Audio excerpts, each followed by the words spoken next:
What's up, everybody? Welcome to another World Cup preview here on Touchline Talk into our final World Cup group, Group H. Before I get started, want to say once again, be sure to hit that subscribe button so you don't miss these final few previews and all of the content I'll be putting out on YouTube throughout the tournament. You can also find my written work on Substack, touchlinetalk.substack.com, as well as on Medium.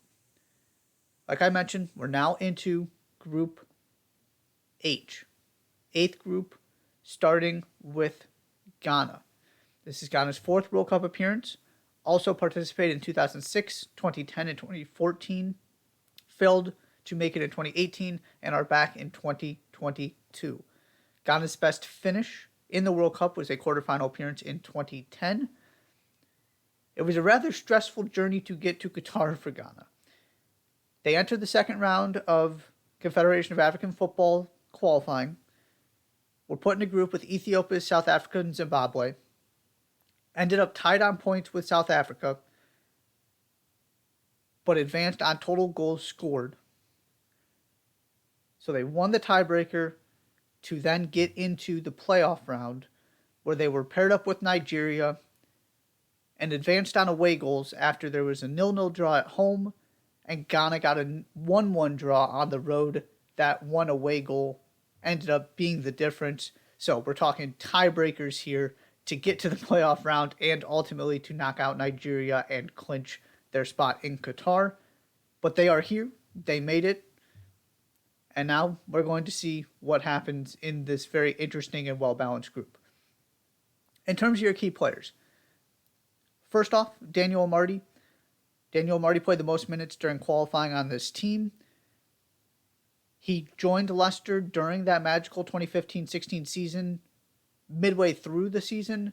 Did not play a big role at all, but that is when he arrived in the Premier League. Has kind of gone back and forth between being a role player for Leicester and playing an incredibly important role for Leicester. He started 10 of the team's 15 games in the Premier League this season. One of the things about Amartey that really helps him kind of stay in this Leicester team is his versatility. He's played in a defensive midfield position. He's played at right back. Now he's almost exclusively used as a center back. He can kind of just play anywhere from center midfield back, with the exception of goalkeeper, obviously. So that versatility is kind of what stands out to him and what allows him to continue to find ways to get on the field for Leicester. The second one, I'm going to cheat a little bit and make the Ayew brothers one of my three players to watch. So really, we're going to have four here.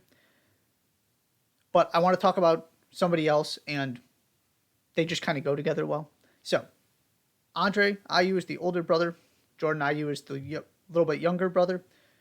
Andre is currently tied for the most caps for the Ghanaian men's national team. So when he takes the field for the first time in Qatar, he will have that record all to himself.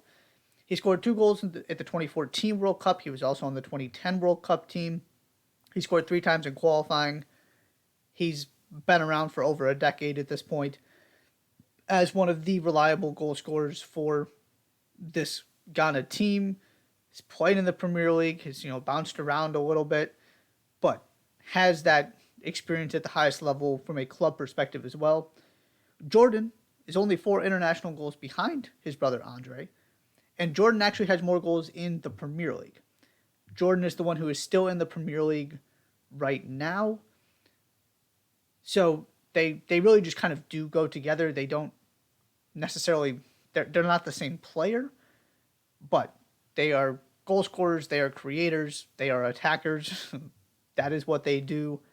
And they just have been sort of the heart and soul of this Ghana team and kind of are the bridge from those past World Cup teams to this one now, where they're still very much key members. They are still the primary goal scorers for this team.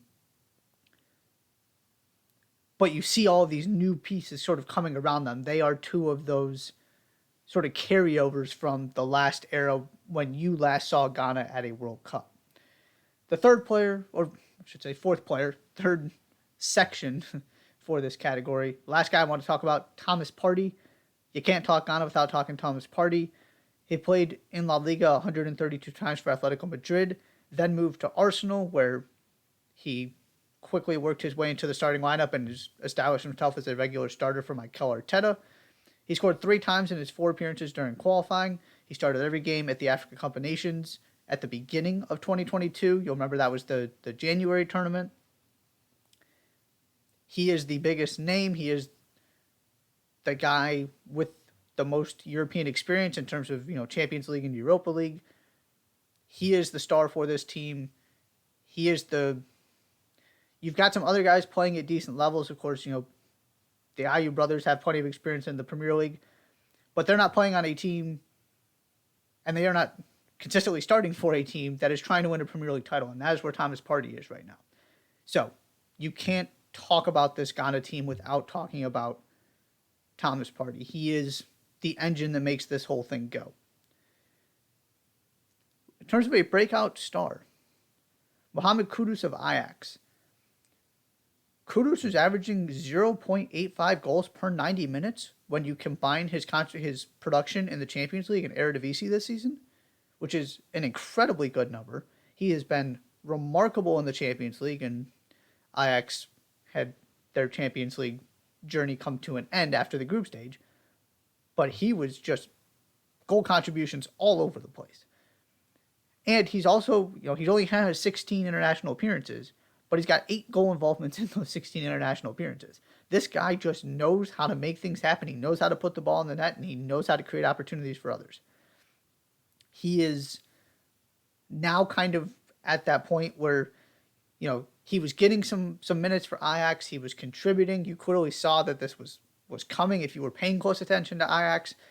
And so you lose that next set of players, and so the next group has to kind of step up and establish themselves as the guys for Ajax, and that is what has happened to Kudus this season. He went from kind of a role player to one of the primary goal scorers for this Ajax team. He showed what he can do in the Champions League against the best competition in the world. He's arrived. And so it's kind of this perfect setup for this tournament where he's got this great opportunity on a team that needs difference makers to really shine. If Ghana's going to make some noise here, Kudus is going to be a big part of that, in my opinion. He is one of the guys on this team that I feel like could really sort of carry the burden and change the conversation surrounding this team. So he is definitely one of the guys to keep an eye on in this tournament, and if nothing else, a name for the future, because he is going places and he is already producing for one of the better teams in the world. The bottom line with this Ghana team. For a reason for optimism, I decided on the fact that most of their key players and the names you would associate, the guys I just talked about, and I'm including Kudus in this, are attack-minded. Daniel Marty does not fit that description, but Thomas Partey can chip in goals. Goals are what the Ayew brothers do. And for a team that doesn't score very many goals, in a group that includes a South Korea team with one of the best attackers in the world, a Uruguay team with the striker that Liverpool just spent tens of millions of dollars on, and one of the most informed wingers in the world in Real Madrid's Fede Valverde, and, Portugal with all of that attacking talent. You have to be able to score goals in this group. You also have to be really good defensively, but I don't see this as a group where you can just kind of rely on your defense, trying to get clean sheets, and hope that's going to be enough. A team like Portugal that can score goals in an instant might be able to do that. But when you are trying to make up for a talent gap, you have to... Part of the equation for Ghana getting out of this group is the ability to score multiple goals in a game. Not that they have to do it every game, but even if you play well defensively, Uruguay, and Portugal in particular, can still score a goal or two on you. And so the Ayew brothers have shown you, both in the Premier League and through their time with Ghana, they are capable of getting you a couple goals. And you throw Kudus into that mix as well, Thomas Partey. It is comforting for me to an extent that some of the first players you think about on this team are attack-minded and actually involved in scoring goals. Because you've got to be balanced in this group. You're gonna get destroyed if you're not good enough defensively because of all that attacking talent, and you got to be able to match the output of all these incredible world-class attackers in this group. So it changes the dynamic a little bit because of what you are going up against, in my mind, if you're Ghana. So the idea that you have guys who have scored goals in the Premier League who know what it's like going up against some of the best defenders in the world is a comfort for me for Ghana. The area of concern, the big question is, can they step it up? You look at AFCON, where they went winless. Qualification, whereas I laid out, they barely actually got to the playoff round and then barely survived against Nigeria in a matchup that I don't think many people expected them to win. Now, full credit to them. They found a way. That's why they're here, and Nigeria isn't. But at no point had they been convincing in this stretch. And then you throw in the goalkeeper situation, where injuries have just caused chaos. And this was already a difficult enough task with the form this team is in and what they're going up against in terms of, not only do you need to catch a break to have anybody outside of your two obvious favorites in Portugal and Uruguay, but if you're looking for a team that's going to be a surprise entrant into the round of 16, to me that's South Korea, not Ghana. So you've got an awful lot of work to do. Then you throw in the inexperience at the goalkeeper position because of injuries. There's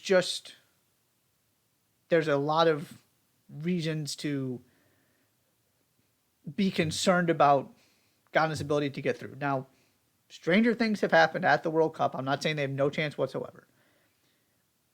But the context with which they are entering this tournament makes them, to me, one of the least likely teams out of the 32 to advance to the round of 16. And it's not necessarily a commentary on their roster as much as it is just the overall situation. The group they found themselves in, what their roster ends up looking like because of those injuries at the goalkeeper position, how they got to this tournament, all of that stuff. So it was going to be a difficult task. It's even more difficult now. It would be a remarkable story, and I will give Ghana full props if they somehow find a way to do this. It's not that they don't belong in the conversation with the other teams in this World Cup, and I don't want to come across as disrespectful to them. I don't see a way that this ends in anything other than a group stage exit. Again, not necessarily because of this team. There are some good players on this team. You've seen what Ghana have done at past World Cups. They have had a track record of some success at this tournament. This is just a different generation, a different context, different group they're in. And they're just, of the teams that I would sort of eliminate from the round of 16 conversation, they are high on that list for me just because of, as I've now said a couple times, just the way everything kind of lined up for them based on both their actual performances and stuff outside of their control, such as injuries and the World Cup draw. We'll see, though. You never want to write this team off. Like I said, they have a good track record at the World Cup generally. We'll see if they can continue that and shock some people here in Qatar. That is Ghana. Thank you so much for tuning in. Be sure to hit that subscribe button. I'll see you next time.